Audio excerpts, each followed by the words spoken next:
দেশের আইনশৃঙ্খলা পরিস্থিতির এমনিতেই মারাত্মক অবনতি। নির্মম কিছু নিহত বা হতাহতের ঘটনা ঘটছে। গণপিটুনিতে মারা যাচ্ছে, মবে মারা যাচ্ছে, পিটিয়ে মারা হচ্ছে।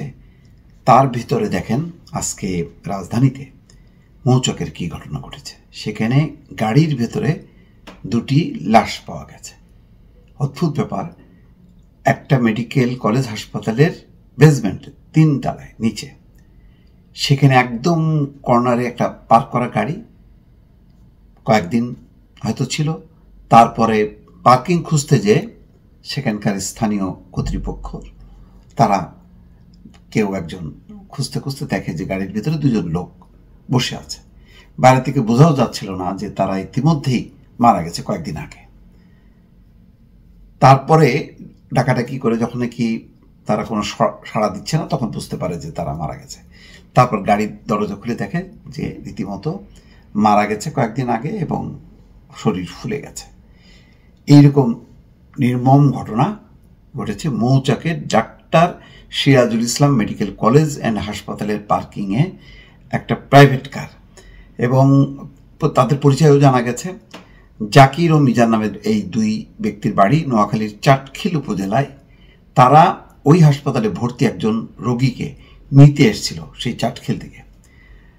তার মধ্যে মিজান এবং জাকির দুজনেরই বয়স 40। দেখেন, সোমবার দুপুরে গাড়ির ভেতর থেকে তাদের লাশ উদ্ধার করা হয়। দুজনের বিভিন্ন অংশ ফুলে গেছে।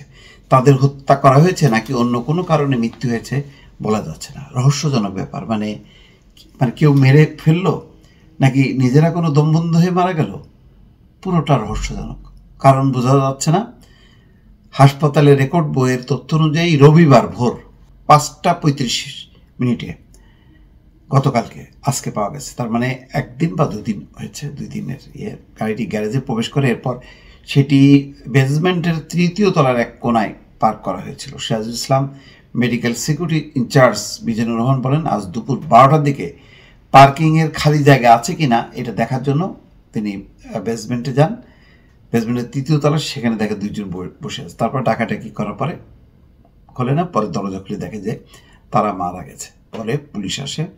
2 জনের মধ্যে একজন চালকের আসনে, আরেকজন চালকের পেছনে বসা ছিল। চালকের সিট পিছন দিকে হেলানো ছিল। নিহতদের মধ্যে জাকির গাড়ি চালক। তার মানে গাড়ি চালক ছিল, গাড়ি হয়তো ভাড়া করে এনেছে, অথবা ওই মালিকের গাড়ি, মিজান সে হয়তো মালিক হতে পারে। পুরো বিষয়টা রহস্যের মধ্যে পড়ে গেল। কিন্তু কত মর্মান্তিক এবং নির্মম দেখেন যে গাড়িটা চলে গেল গতকালকে, তারপরে লম্বা সময় ধরে কেউ কোনো খোঁজ খবর করলো না, পরে পাওয়া গেল।